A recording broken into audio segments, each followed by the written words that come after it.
Well, here I am. Decided to bypass Facebook altogether. This really isn't the greatest light here, is it?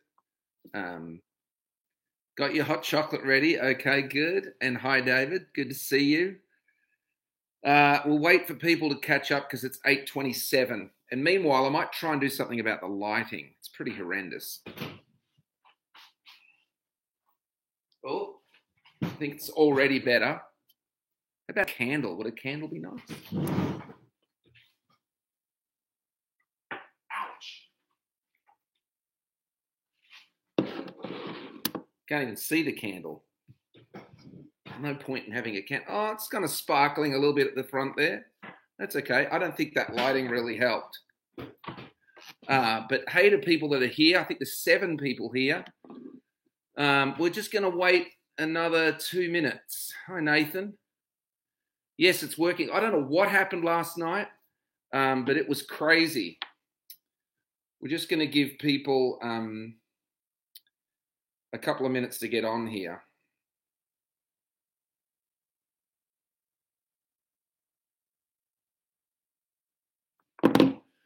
But hi, everybody. How you doing?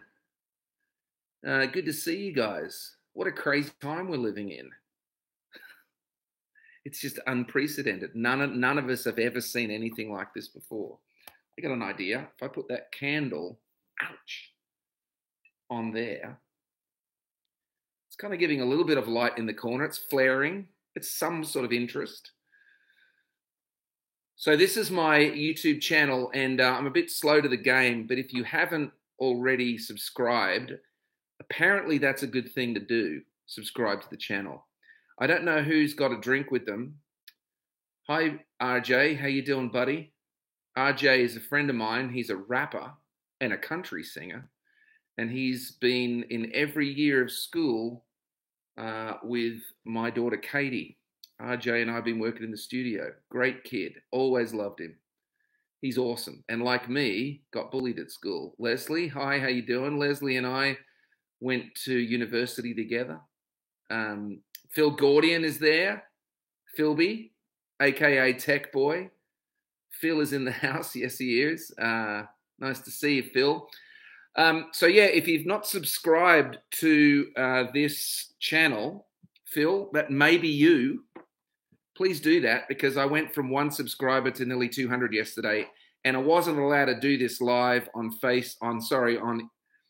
YouTube unless I had at least 100. So thank you for that.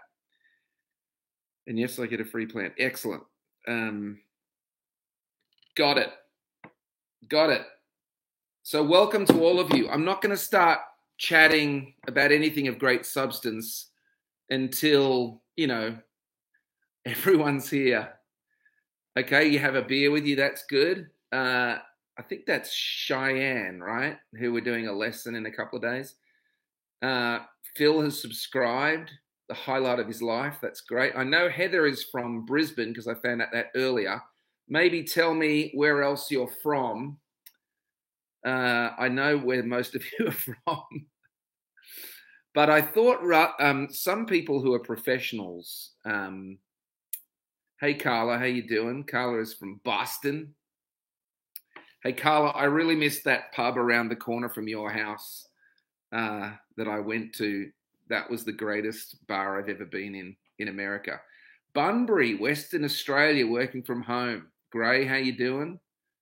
Oh, Nate Churchill. Yeah, I did call you Nathan. Sorry about that, Nate. From Michigan, yes.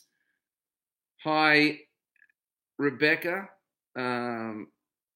Carla's never been to the bar around the corner from her. Trust me, you got to go. It is so great. You might want to take a guy with you because there wasn't many ladies in there.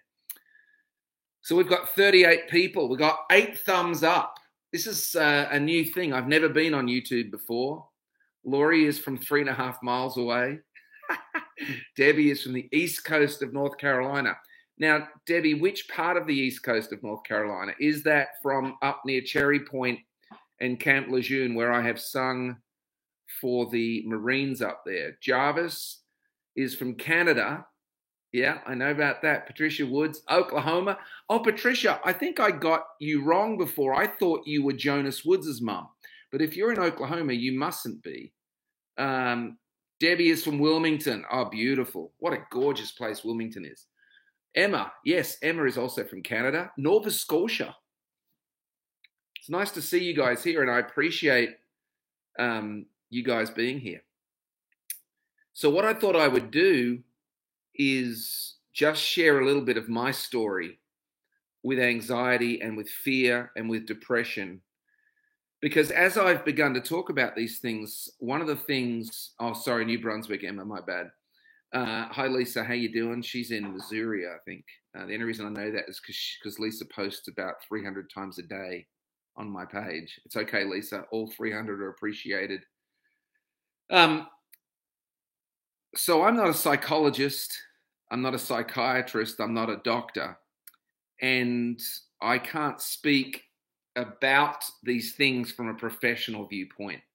But I can share my story with you, my story of battling against fear and anxiety and depression. Hi, Birgit. How you doing? She is from El Paso.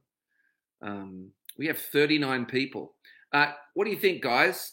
Wait for another few minutes and just be chatty and then get into it, or get into it straight away? Let me see what you have to say. Oh, Missouri too. Oh, yeah, Rebecca's in Missouri as well. Yeah. I'm going to have a glass of red. I hope that doesn't offend anyone. This was water before, but I prayed over it, and now it's wine. So you can't really argue against a miracle. Give it a few. Okay. Can wait a little bit. Okay, good. New Hampshire. Hi, Jeanette. Paul. Yeah, wait a few minutes for others to join. Okay. I'll just chat about my day, shall we? Pinoir? No, it's actually a Cab Sav. Hey, wherever gets you through it. You know what I've found too is that certain people are not as witty in person, but when they write it, they really are. And I think that counts just as much. Here's to all the people out there that aren't witty in person, but are funny online. I just had my daughters here with me for a few hours, and I trounced them at Monopoly, and it made me very, very happy. Hi, Vicky. Where are you again, Vicky? You're in Indiana, I think. Hey, wait, it's Lisa's birthday? Happy birthday, Lisa. Cab Sav, good Aussie choice. Yeah, mate, the old Cab Sav, love. They don't call it Cab Sav here, Heather. They call it Cabernet. Cheers. How is protest coming along? Yes, still writing. Thank you for asking. Vicky, yeah, that's right, Indiana. David, how you doing, David? David from Tune FM. Where are you, David? And hi, Stephanie from Ohio. We have 43 people here, 19 thumbs up. And I've been talking for 8 minutes and 15 seconds and have really not said much at all. Phil Gordian is not surprised. Good to see you, Jeanette. Thank you. I love being at Soulfest. Oh, Lisa's birthday is tomorrow. We can't actually sing for you if it's tomorrow. Okay, that's not a cough that means anything bad. Just relax. I've had that cough since I was in Norway a month and a half ago. All right, you know what? I'm just going to start. Jay Francis, how you doing, buddy? Jay is a mate of mine who lives in Delaware. Used to live in New Hampshire, whatever. He's a retired Marine vet and an awesome person. Shout out from Hamford, Lemoore. Oh, California. You know where you're from. Oh, I know who you are, Keys of Faith. Yes, I know exactly who you are. That is the place where I went the quickest from the airport to In-N-Out Burger. Landed and was at In-N-Out Burger within 19 minutes. Heidi, hello from South Dakota. Daniel West, how you going, buddy? Where's the rest of that song? Bring it. Actually, you could totally sing to me. I'd be fine with that. I might do that. Drink more wine. Okay, Leslie. Cheers. Okay. Heidi, I'm drinking wine with you. Excellent. We love you, Paul. Oh, Jay, stop it. All right, so I'm just going to leap into this. Question for you. Am I speaking too loud? Is my voice okay?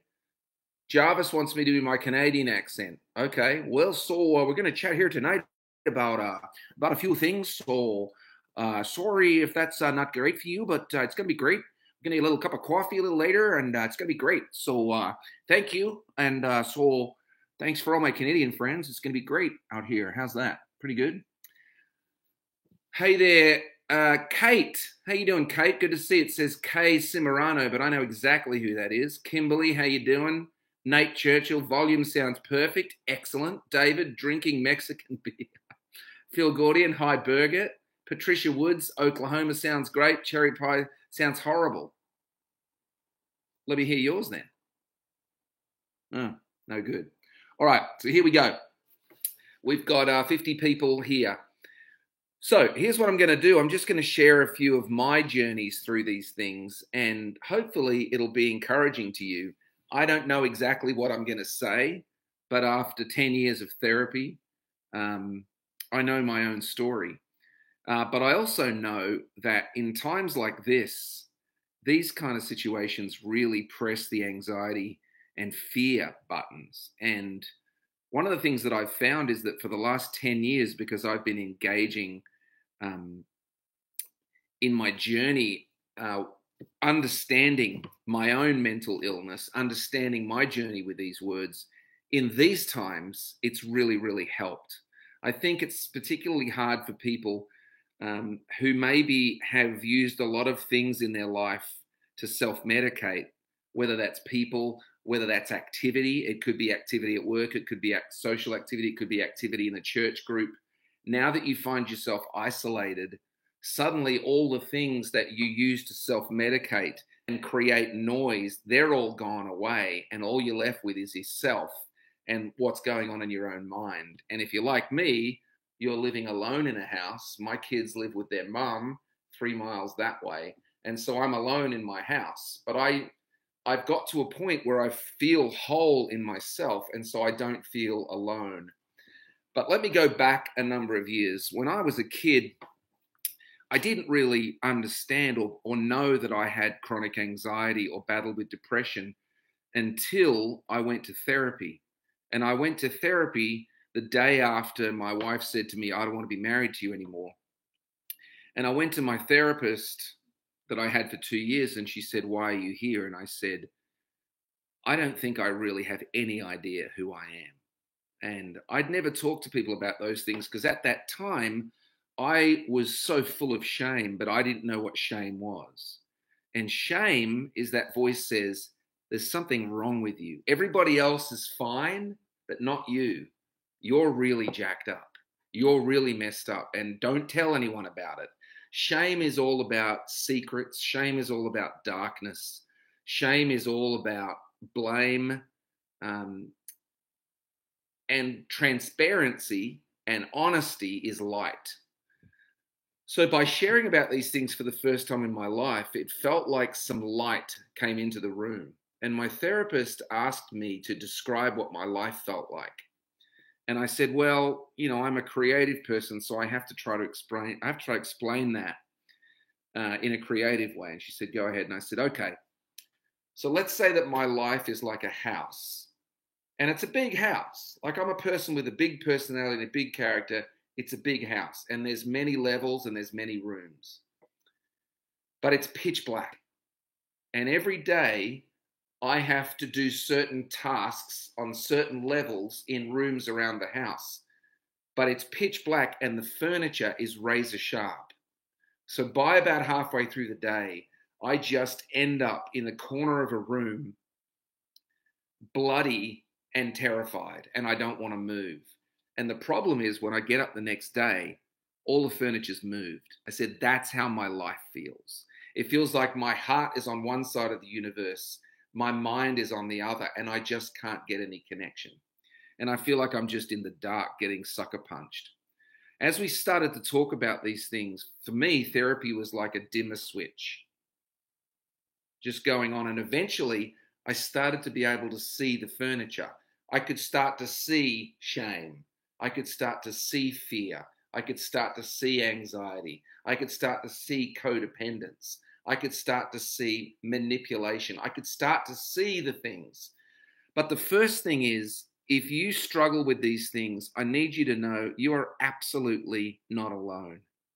You are completely not alone. There's hardly anybody that doesn't have a battle with fear or anxiety or anything like this at any point.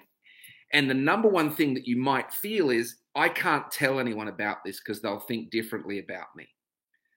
I would like to say, not being a professional, but my opinion is that is an absolute lie. Because when I've told people, they've liked me more. And most people say, oh, me too. I just didn't want to tell anyone and I thought I was the only one. You see, because that's the lie of shame. The lie of shame is, don't tell anyone about this stuff. Don't let anybody know, because they are going to think you're weird. They're going to say something is wrong with you. Let me encourage you that my experience is the exact opposite. When I've said to people, hey, listen, I really struggle with anxiety. And when you looked at me before, the story I made up in my head is that you don't like me. And I just want to let you know that I'm going through therapy. And what I've learned is I need to, rather than believe the story that went into my head, as awkward as this is, I need to say, hey, are we good? And they might say, I have no problem with you. And all of a sudden you go, ha, that was a lie. Let me give you a current example. 1 year ago, I'm on Winter Jam. Newsboys, Danny Goki, Ren Collective, Mandisa, blah, blah, blah, blah. And I'm working for Child Fund as a rep. And there was this guy who was the stage manager. His name was Jeremy. And I couldn't get a smile off him. And this tour went for 3.5 months. And I pretty much talked to everyone on the tour. I'm sure you might be able to imagine that. And I couldn't get a smile off Jeremy. And after about 3 or 4 or 5 weeks, I suddenly went, you jerk. He probably hates me. Why would he hate me? And all of a sudden I got in my own head. So I went up to Jeremy after about 5 weeks of the tour. And he was a guy that seemed quite gruff on the exterior. But I didn't like it because I couldn't get a response off him. And so the story I heard was, he doesn't like you. And so I developed a hard heart towards him. Well, I went up to Jeremy, from what I've learned about transparency. I went up to him and I said, hey, Jeremy, yeah, what? You know, and he suddenly gave me that exterior. And I said, I owe you an apology. What? I said, I need to apologize to you for something. What's that? I said, well, you haven't given me the response that I've been looking for. And one of the things that I've been learning through therapy and prayer and books and time and God is that I created this story about you and me. And then I started resenting you and being angry at you because you didn't respond to me like I wanted you to. And I just want you to know that I am so sorry and I ask your forgiveness. He looked at me like I just said, here's $5,000. And he said, okay, buddy, no problem. And I said, would you please forgive me? He said, yes. For the remainder of the tour, it wasn't like he suddenly went, hey, buddy, how you doing? But he kind of looked at me and gave me a smile. But me, I felt free, like I had just gotten out of the jail that I put myself in. So what I would tell you from one experience is that transparency and honesty and confession are light. They are light. Darkness is fear. Darkness is secrets. Darkness is shame. All these things are darkness. And if you listen to a song on Dean Richardson's last album called Second Chances, it's called Turn on the Light. Basically, what we realized was you can't kick out darkness. You just turn on the light. And I can tell you that in my experience, light is transparency, light is honesty, light is confession. Now, here's an important thing about that, though. You have to be careful who you share that with. Your enemy is not a good person. Somebody that doesn't have, hey, Tim, good to see you, mate. An enemy is not someone, you want to share that with someone that you feel safe with. But 9 times out of 10, maybe even 10 times out of 10, I would tell you in my experience, when I've shared that with someone, they always say, oh, me too. I thought I was the only one that did that. Suddenly, from us being transparent with each other, those filthy hands that are holding you down suddenly kick off. They can't deal with the light because light is love. My stream is dark and the candle's flickering. Okay. My stream is dark. Let's turn on the light. That's topical. How's that? Apparently that's a bit better. Well, there you go. Turning on the light. My computer. And Laurie was telling me the same thing. So the first thing I would say to you is you need to share this with somebody. And most likely, if you do, someone is going to say, oh, me too. But what's amazing is we stay in our own minds. And I stayed in that place until my 40s. I stayed, thanks, Nate. I stayed in that place till my 40s. I stayed in toxic shame where I didn't even know how to cry for help. Yeah, I hear you, Katie. I hope it's okay that I read these statements. If you guys write something here, does that mean you're okay with me speaking it out? Because I don't know whether everyone can see these or not, but I certainly don't want to just read it out if it's something you're saying that's private.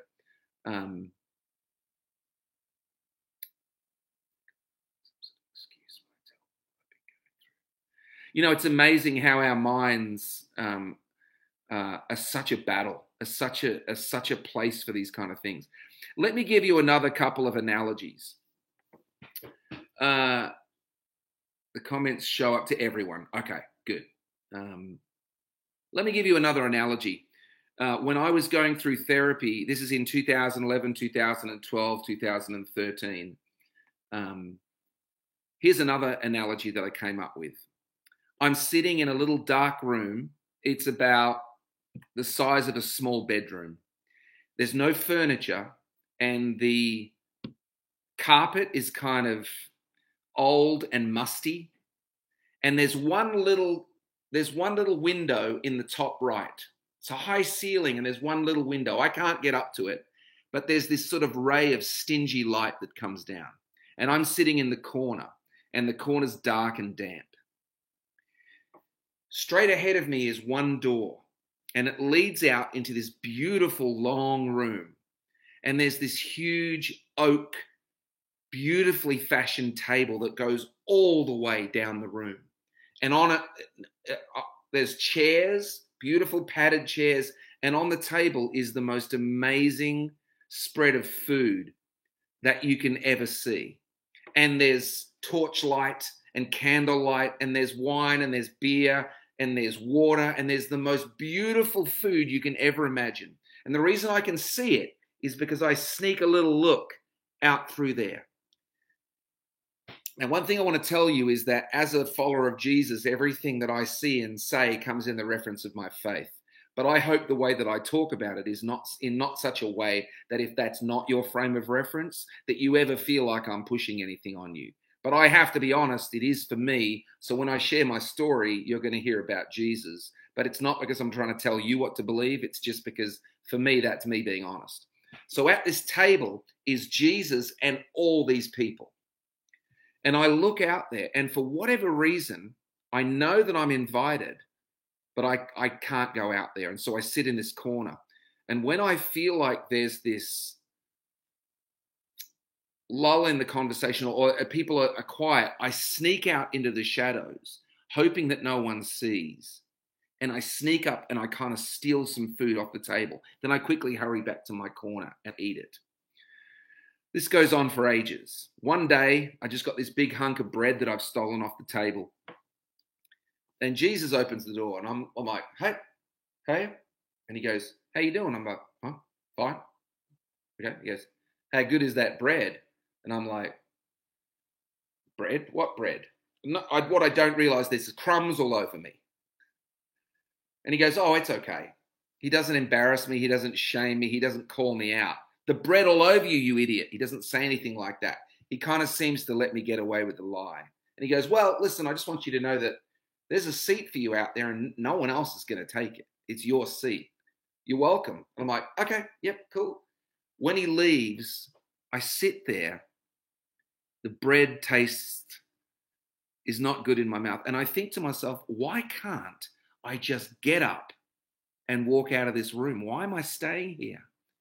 And I realize that the reason I don't is because I'm afraid that if I do, everyone's going to go, oh, here he is. What have you been doing in that room out there, you idiot? And you've been stealing the food off the table. Good on you, mate.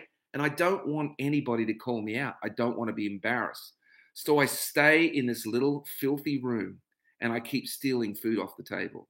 And it goes on for years and years. And sometimes Jesus comes in, he goes, hey, buddy. And I'm like, hey. You know, there's a seat for you. Yeah, it's good. You know, you can come and sit here any time. Yeah. Okay. But he still doesn't shame me. He still doesn't embarrass me. He still doesn't call me out. And every time he leaves, I just sit and cry, and I can't understand why can't I just stand up and walk out there? But the fear of being belittled and called out and being focused on is so strong. But you know what happens? Eventually, I am so damn sick of sitting in that filthy, stinking room and in that corner that I don't know is called shame. And I suddenly go, I am so hungry for real food. I don't care if everybody stands up, points their finger at me, goes like this and calls me whatever name. I am not sitting in this damn room any longer. So I get up. I know I said damn a few times. It's not a bad thing for Australians. Forgive me. And I stand up and I walk to the door. And as I'm about to walk to the door, sweat is pouring down my back. And even though I'm terrified of people calling me out and embarrassing me, I am so much more resigned to the fact that I don't care. I'm just done sitting in this room and I want real food. So I open the door and I walk through and I fully expect people to go, Coleman, finally. What have you been doing in there, you idiot? Come over here. And you know what happens? Nothing. Few people look around, hey, and they go back to their food. Jesus looks for me from another table and goes like this. People look over and then they look back to their conversations. And I walk down towards my seat, which is kind of opposite Jesus, but a little bit diagonal. And I sit there. And the guy next to me goes, hey. And the girl next to me goes, how you doing? And then they go back to their conversations. And I just sit there with my head bowed. And eventually I look up and Jesus is looking at me and he doesn't give me the big. He just looks at me, gives me a wink and just hands over some drink and puts some food on there. And then just sort of chats with the person next to him and looks back over at me. And nobody says anything bad to me. And I sit there and these hot tears start coming down my cheeks. And I think, why?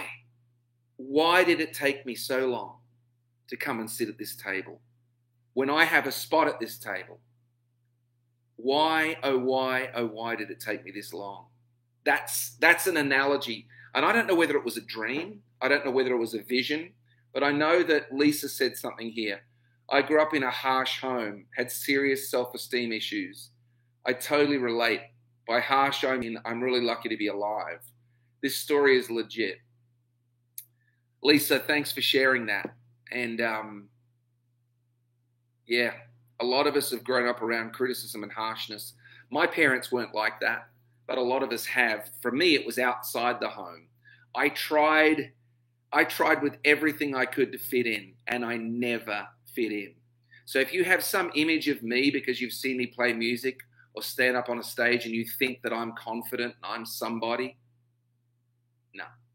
I have a confident exterior, but inside, I have been the smallest, most fear-filled, most anxiety-filled, depression-filled, codependent wimp my whole life. And in the last 10 years, for whatever reason, I made a decision. You know what? I'm going to open the doors on every dark room in my house because I believe God is light and God is love. And I believe God is kind of different to what most people think he is from what religious people tell them. He's a lot different. He's a lot kinder. He's a lot nicer. He's not the jerk that he seems to be. He's actually kindness, and he is light and he is love. And no one can control him. No one can own him. no one really speaks for him. He can speak by himself. He can talk to people in different languages. He can speak through nature. He can speak through a beautifully prepared meal. He can speak through a sunset. He can speak through the feeling you get when there's a winning goal when your team plays. He doesn't necessarily need language. He doesn't necessarily need white people or dark people. He doesn't need anybody. He uses people, but he can speak to people exactly how he wants. He can speak to people in the Kalahari Desert who've never seen a white person and speak like this. And they know him because he's God and he can speak to people any way he wants to. He's way bigger than me. He's way bigger than you. He's bigger than the word Christian. He's bigger than every word. You can't slam him into a church building. He is God. And a lot of people speak with such certainty about what he's thinking. Sometimes those people terrify me because I'm like, well, I have faith and I feel like I know what I know, but I also want to share it in a way that goes, this is my story. David, part of my anxiety means I struggle to feel love, yes, and I struggle to believe what people say. It's hard when our nation leaders are telling me things for my own good to believe that and not to resist. I hear you.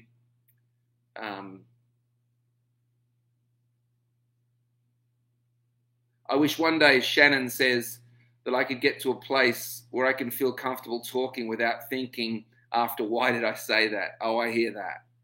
I would rather just sit in the dark and be alone. You know what? I so get that. And Shay Pie, it's hard for me to say these names. They sound funny. My dad was horrible to my family growing up. He did it a lot. I can't say here, but I'll just say he screwed me up mentally. I have issues with men. I hear that too. We're all broken. And as you've probably heard before, the saying, hurt people hurt people. There's one thing I was going to say. Oh, let me tell you another story. Another story to show you about the journey I made from not believing lies. This is a great story, actually. So this was a number of years ago. I was playing,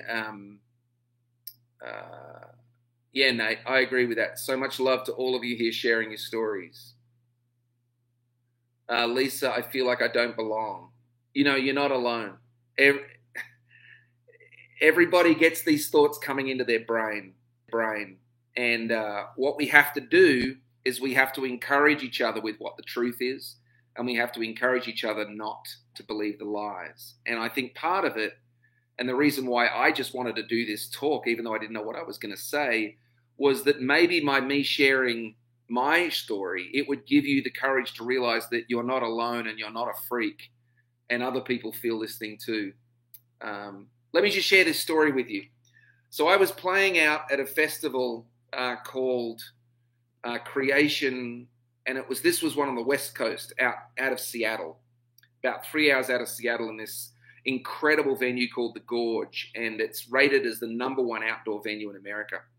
And I was playing out there when I was in a band called the Newsboys.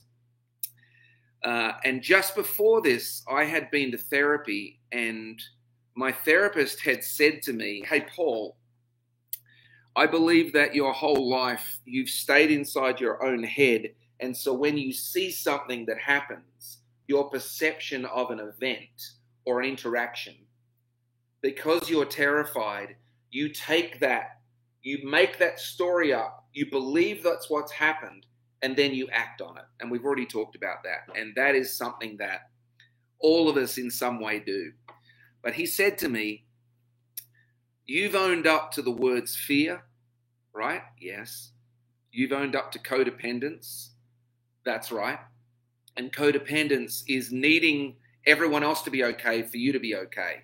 It basically means that your identity is up for grabs. Just so you know, I'm reading some of these comments here. Just hang on your comments just for a second, because I do not want to ignore them. Let me get to the end of this story, and then what I'll do is start to read and respond to a few comments. Or if you just want to write them so other people can see, that's totally fine as well. I just don't want you to feel like I'm ignoring you because I'm sharing this story. So we played the festival and we went back to the Seattle airport. And as I walked from security to the gate, on the right-hand side, was the food court. And in the food court, there was a bunch of musicians from the festival. I think there was a guy called Bebo Norman. There was Matthew West and his wife. There was a few other people over there. And I looked over. And as I looked over, this group of people looked at me and laughed.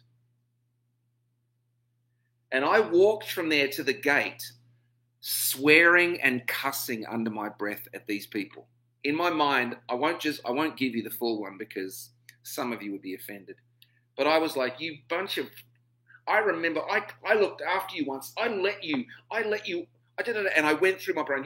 And all of a sudden, after about 2 minutes, for the first time in my life, how old am I? I'm 40 or 41 at this stage. For the first time that I can remember, I stopped and I said, hang on a minute. Dr. Michael said, if a story comes in and you think you know what's happening, remember that you've owned up to these words. That means every thought is going to be filtered through those. It's not clean water. It's dirty water. Maybe find out what actually happened. For the first time, I decided. So what I did was I sat on the flight next to Bebo Norman and his wife, and they were sitting on the middle seat and the window, and I was sitting on the aisle. And when we got up to about 10,000 feet, I turned to them, and my eyes were like just tears, just packed, ready to go. I know I'm shaking the table a bit. Sorry about that. And I turned to them and I said, hey guys, I've got a question for you. And Rochelle looked at me like, are you okay? And I closed my eyes. And you know when you've got tears and you close your eyes and it starts spilling out? She goes, oh, are you okay? And I just said, look, I'm going through therapy. Rebecca and I separated. And I've just got a question for you guys that I need to ask. And they're just the sweetest people in the world. And they're like, oh my gosh, whatever it is, I love you. It's okay. And I just said, I just feel like my hand, right, and my heart is in my hand here. And I've never done this before. And they said, well, what is it? And I said, you have to promise to tell me the truth no matter what. And they said, okay. And I said, do you remember before we got on the plane, you guys were in the food court and I walked past? And they were like, no. And then people said, yeah, I remember. And I said, well, when I walked past, I looked over and you guys all laughed at me. And as I'm asking this, I'm weeping because I've never done this before. And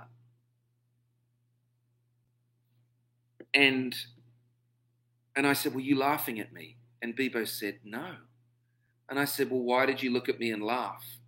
And he said, well, the guy in my band, Gabe, told a joke, and as you walked past, it was the punchline, and we all just looked over because you were the only person walking past. And as you walked away, all of us said around a circle how much we loved Paul Coleman. And that was the day that I realized my whole life, I believed these lies. I believed these lies. And it's terrible for a while because you don't know what to believe. It's very unsettling because you don't know who you are without the lies. So you have to go through a season of time that's difficult. And you have to ask people, hey, are we good? And it's really tough because it's like you've got to be retrained. But I tell you what, I can tell you that 10 years later, I'm not the same person. I don't believe the lies that go into my head. And if I have to check with someone, I check with them.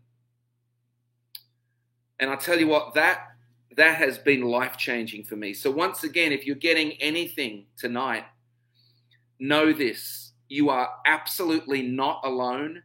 You are absolutely not the only person that feels this way. You are not a freak. You are not a weirdo. You are extremely normal.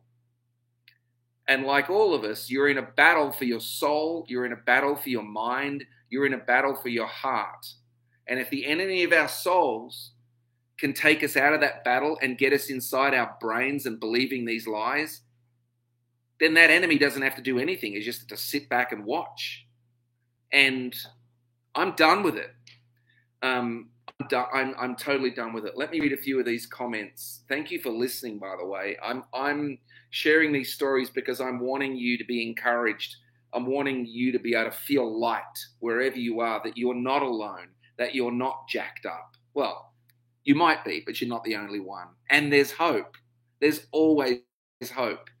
And let me tell you, remind you again that in these times of uncertainty, you figure out what you put your trust in. You figure out what your securities are. You figure out who you are. And if you're getting to the point you've realized, these crazy times where I'm stuck in my home and I don't know where my bills are going to come from. I mean, I know my bills are going to come from, but I don't know where my money's going to come from. Man, this is like major stories coming at you. And if you're feeling that, you're not weird. If you're feeling that, you're not alone. If you're feeling that, you are not the only one. You are a part of a worldwide community that is feeling this. But I'm here to tell you my own story is that I'm on the road to recovery. I'm 9 or 10 years down the road to recovery.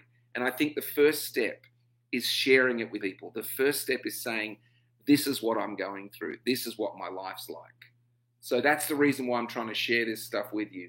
Hey, Tim, welcome. You came here, got here a bit late. Pandamad, whoever you are. Raz, you've been there. I get it. Dang it, who's cutting onions? You know what? It's okay to cry, by the way. I used to hate crying. I used to stop myself from doing it, and now I don't. Because the fact is, none of you people here can tell me who I am. None of you people have any bearing on my identity. I don't need your approval anymore. I used to. I used to need all of you. But I don't need you to like me or love me anymore because I've accepted, and this is my faith. I'm not trying to tell you what yours is, but my faith is I believe there's a God that made everything and I'm his kid, and that's my number one identity. So my identity isn't that I'm a man, even though that's part of my identity. It's not my number one. My number one isn't that I'm Australian, born in England. My number one isn't that I'm a musician. My number one isn't that I'm a divorced single dad. My number one isn't that I'm living in this apartment. My number one identity is the God of this universe. I'm his kid. And nothing can take that away. Nothing can take that away from me. So when I walk into a room, of course I like to be liked. Of course I like people to like me. And I don't like it when they don't like me. But you know what? I used to be an addict to approval. I used to be an addict to it. And I'm not. So what I'm saying is there is hope. I'm much further down the road. I'm glad that you guys relate with this. David, silence is the greatest teacher. It acts as a filter for these thoughts. Help me bring perspective. Yeah, that's awesome. Lisa, I no longer allow myself to believe they don't like me. I require myself to find evidence. That's great. It's really good. Hey, Chris and Rachel from Queensland, how you doing? Yeah, the black dog. That's a really, really great way that depression has been described in Australia as the black dog. Brilliant analogy. Just so you know, I wrote a song, and if you couldn't stream music, it would seem like I'm advertising my material. But it's on my last record called Recalculating, and the song is called Dirty Little Friend, and I wrote it about depression. So you can listen to that for free, and it's a song that meant a lot to me. Nerdy Polar Bear. Wow, that makes my name feel really boring. Life is just straight up hard and crazy. You do what you do to keep yourself happy. I hear you. Paul, I've come to the understanding that human nature isn't perfect. Maybe I feel God has made us this way on purpose. Maybe he wants us to find out for ourselves. You know what? Maybe you're right. Vicky, you have a gift, Paul. Thank you for your encouragement. You know what? Thank you. I think we all feel these things. I think maybe just some people have ways of expressing it that's helpful to others. But there's no point in having that gift if it's not to help other people. Because my gift used to be everything to me. And now it's not really. It's more my character. Whether my kids understand that I'm a good dad. Whether my mum and dad feel like I'm a good son. Whether my sister feels like I'm a good brother. Whether my friends feel supported means way more to me than doing a great show. Dirty Little Friend. Yeah, Chris, I'm glad you like it. A lot went into that song. A lot went into that. Our church, this is from Joe Gardner, our church has an open mic testimony service this week using Zoom. You know, I think that there should be more testimonies. A famous pastor once said to me that a satisfied customer is way more compelling than a great salesman. I think the sermon should be about 7 minutes and the testimony is about 40 minutes. That's what I think. But then again, I'm not a pastor of a church group. Where are we? Matt, this feels very much those nights together talking on your porch. Yes, and good wine. Sharon, I see you. Yes, he does. He has a plan for all of us. Song Stars Moon, Kylie. Yeah, wow. You don't know what it's about, but it's really resonated with me. Kylie, Salemo. How you doing, Kylie? Yes, Sun Stars Moon is really a confession about wanting to be the star. It's really what I'm talking about, but suddenly realizing that my job is to reflect the sun, not to try to be the star. So it really is what I'm talking about. Raz, hell yes. That language on here, please.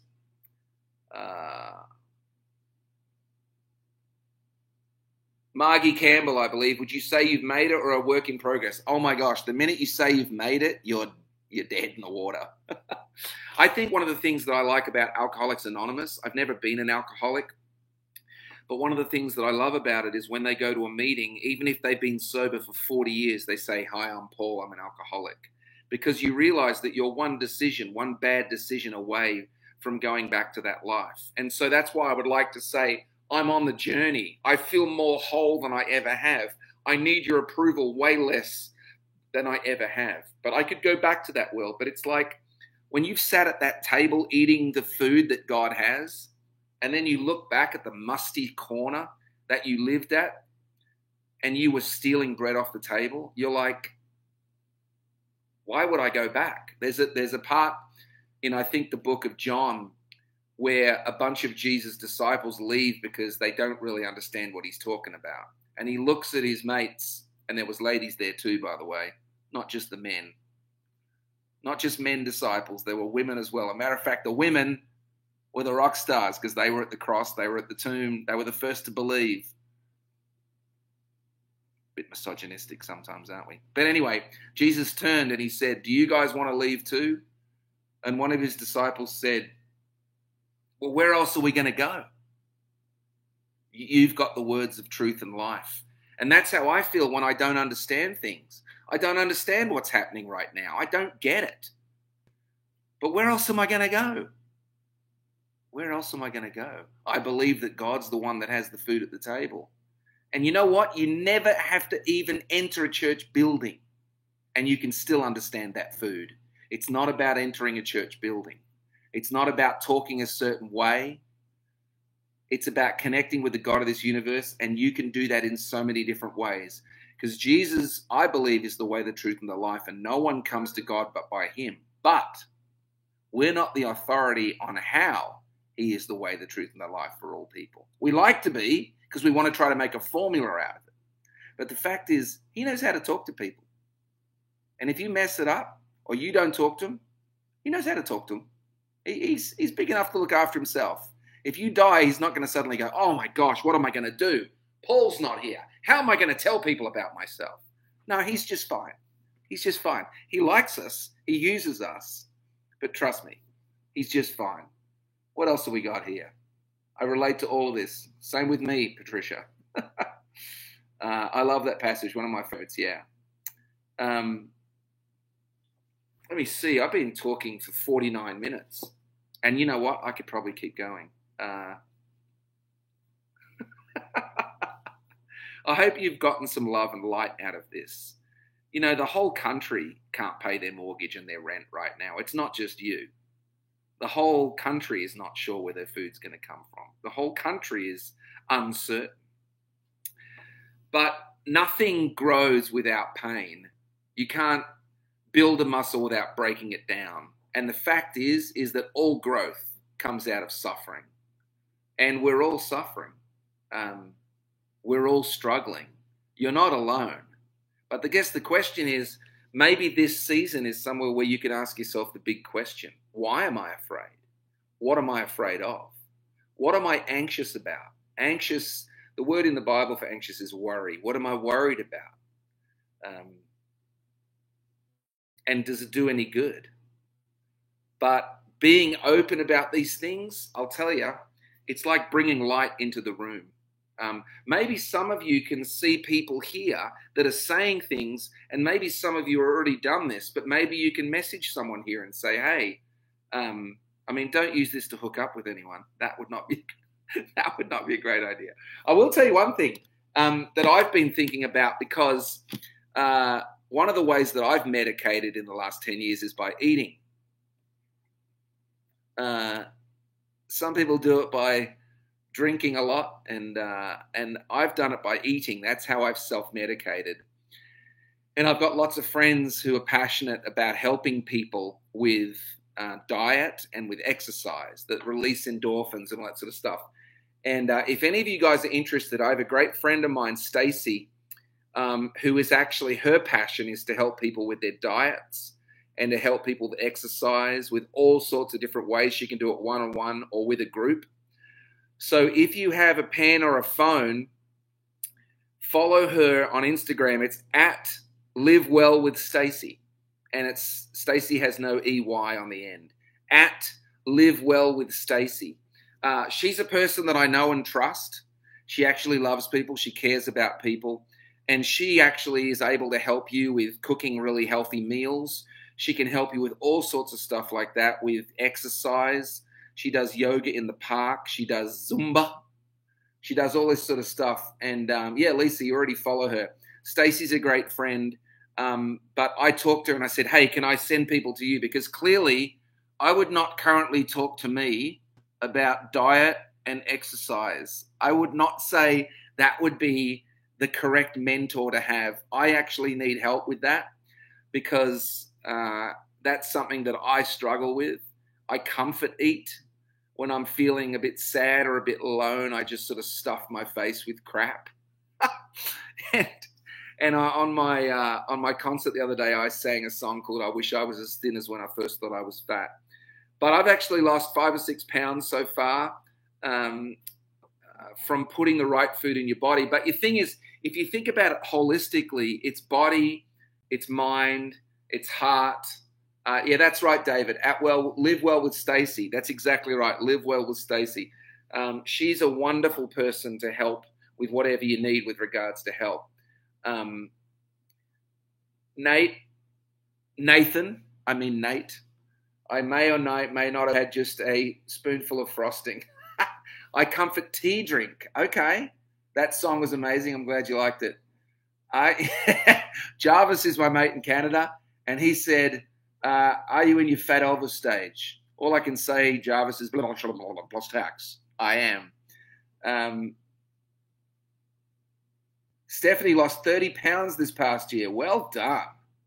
Yeah, so it's everything. What I'm talking about is the mind and the heart, but I need people to help me with the understanding the body, because your diet makes a massive difference to the state of your mind.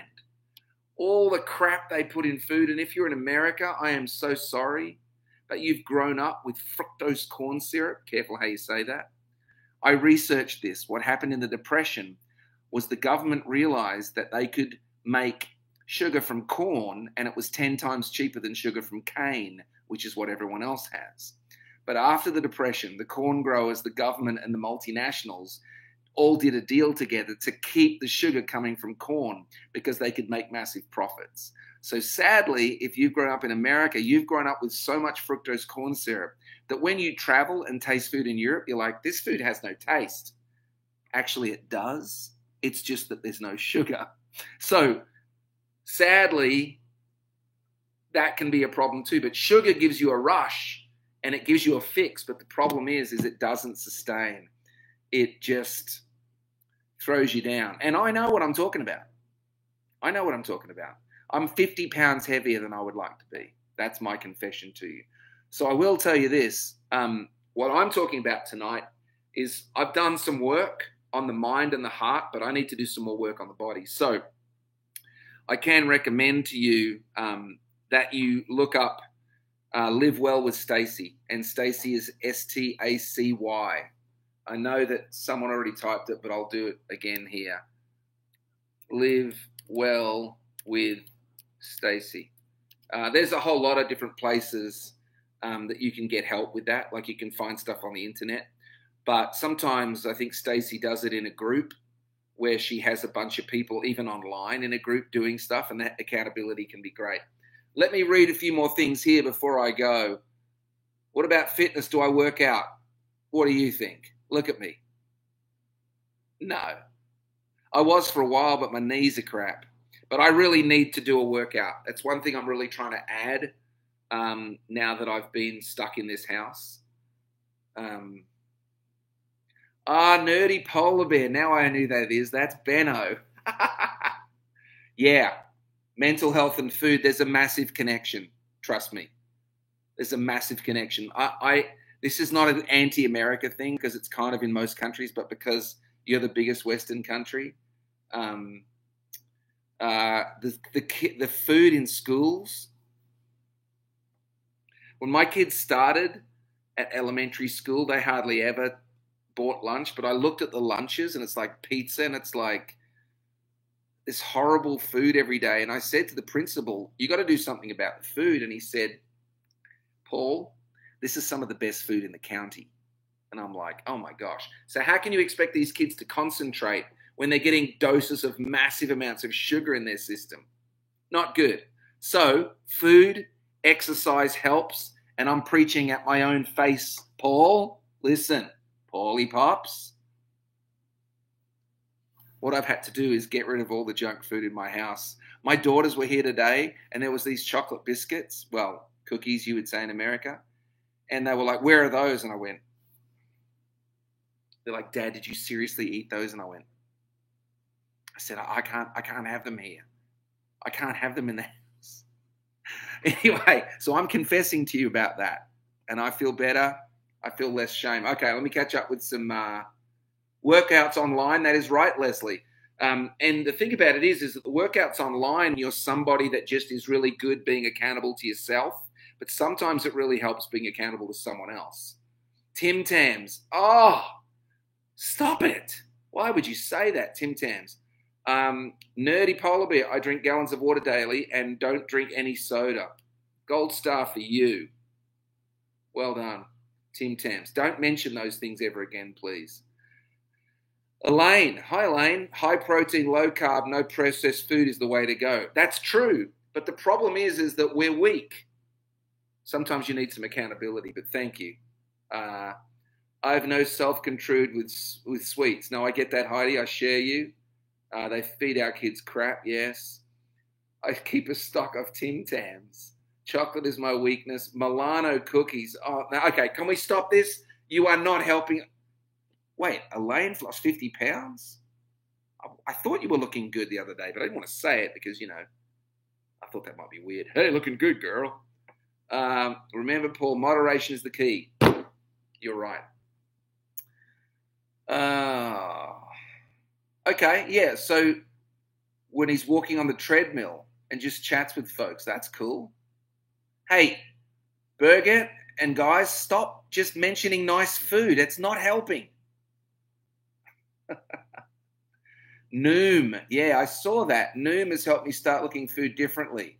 Psychology-based system to help address why we eat the way we do. Yeah. So I encourage you guys, if you're like me and you're a little bit short for your weight, understand that your mind, your body, your soul, everything, it's all connected. Nate, now I'm hungry. Great. Yeah, see, that's why I'm telling people to stop. All right, so let me just, before I go tonight, because I don't think anyone should be this comfortable talking for an hour without anyone talking back. Chris, Crimson Clover, Here for Life. Which album is that on? That's on Turn. And that's a song that Grant Norsworthy wrote most of. Noon also lost 50 pounds. Well done. What's the red mark on your hand? Psoriasis. There you go. I used to be really embarrassed about it, but now it's just like dry skin. So I'm working on it. Yes, I did start it. My fault, Raz. You're right. Maybe do a live workout next time. You know what? That's not a bad idea. Maybe that would be very humbling for me. Being in a t-shirt with my man boobs like shaking up and down. Yeah. Anyway.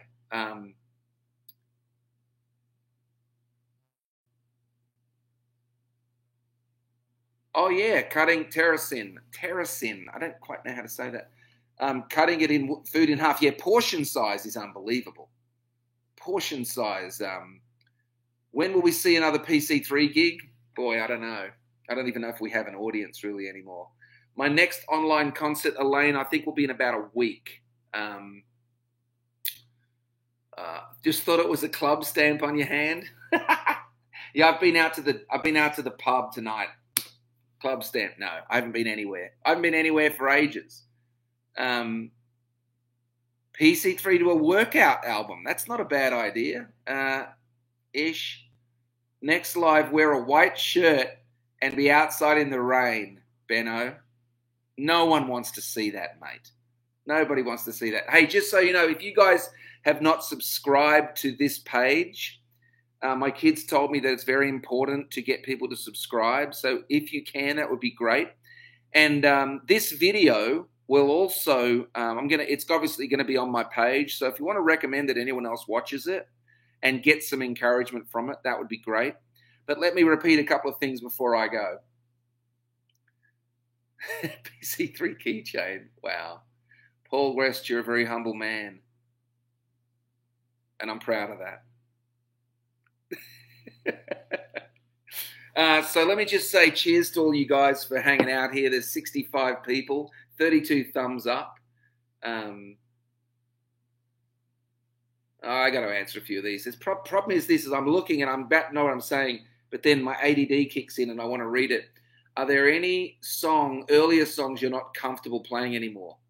I will tell you that I find it very difficult to sing the love songs I wrote for my wife.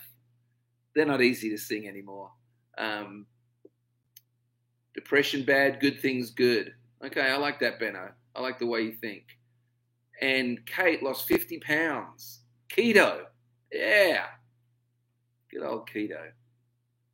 Lisa, I've never had wine. I will not judge you, but if you start, go slow. As you notice, I've had this whole thing for an hour and I've had about 3 sips. You know, moderation. Alcohol's not the problem. Self-control is the problem. Okay? Self-control is the problem. That's why in church culture, you can be as fat as you like. As long as you don't have a wine, you're okay. See, that's not right. Self-control, self-control.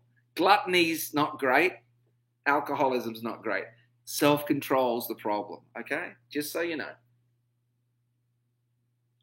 A very self-controlled sip. Why am I going to make you cry again? I don't want to do that. But you said you had no self-control. No, I said I had it none with eating. I don't mind being challenged, but I didn't say I've got self-control with drinking, but just not with eating very well. That's what it is. Okay, so let me repeat a few things before I go.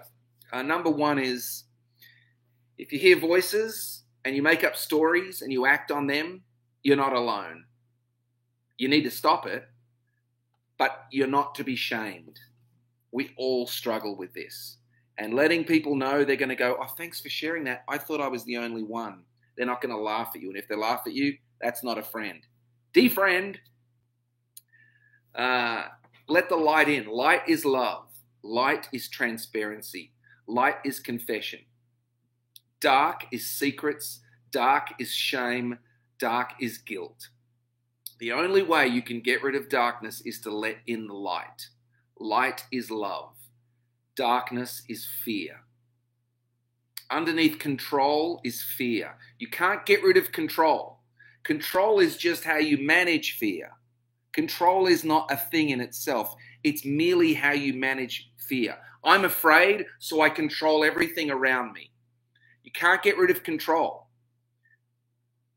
The only way to get rid of fear is with love. That's why the scripture says perfect love casts out all fear. So what is perfect love? Who is perfect love? For me, perfect love is God. So if you want to get rid of fear, you got to let God in. And just remember, that doesn't have to be done in a religious way. You can let him in when you're on the loo. That's a toilet. You can let him in when you're angry. You can let him in when you're happy. You can let him in when you're in the shower. It doesn't have to be in a religious place, and it doesn't have to be with religious language. It can be that way too. It just doesn't have to be. You can talk to God. He's alive. That's my testimony. So anyway, I appreciate you guys. And if you think I should do this again, I don't know, share this with people, let them know. And I sincerely hope that in this time where we're being challenged, that we don't pretend we're not afraid, we don't pretend we're not anxious, but we actually turn the light on and realize, okay, this may be an incredible time in my life that things have been taken away from me for me to be able to face some big questions. Do not do it alone, okay? Do not do it alone. And the last thing I'll say is to plug my guitar and music lessons, because currently that's how I'm paying the bills. I'm teaching guitar. For Americans, that's guitar. I'm teaching voice. I'm doing songwriting workshops, and I'm also doing performance coaching. So if you'd like to do that, go to my website, paulcolemanofficial.com, no E in Coleman, and send me a link. Before I go, I'll read a few more of these. Light is love. Light is love. Practice makes progress. And with groups, videos, and people like this, our mighty God, we can get through anything. That's good. Katie, that's good. Why didn't I just say that? Maybe you should one of these. Birgit says, I gained 20 pounds since we met. I would not know. Yes, I'll do this again. Heather retracted her message. I don't know why. Good. I'm glad you felt this. Next thing, let him in the loo. That's a t-shirt maybe. I also can't wait for my lesson. Yes. Cheyenne. I went to Cheyenne, Wyoming once. That was cool. Good. I'm glad you guys have appreciated this. Can I do a special needs kids? Can you do special needs kids? Explain what you mean by that. I think I know what you mean, but maybe you typed fast. You made a typo. Oh, that's why, Heather. Okay, got it. So I had to retract and retype. Okay, I got you. Gosh, you don't want to see me type. I am the worst. See you later, Leslie. Let me know how things are going with, what we were talking about. God bless you guys. I'm going to go now. I'm going to end this stream. And this will be up on my page. Please let people know so we can get more subscribers. Apparently that's a good thing, my kids told me. God bless you guys. And let people in. Let safe people in and let them know what's really going on. God bless you guys. Good night.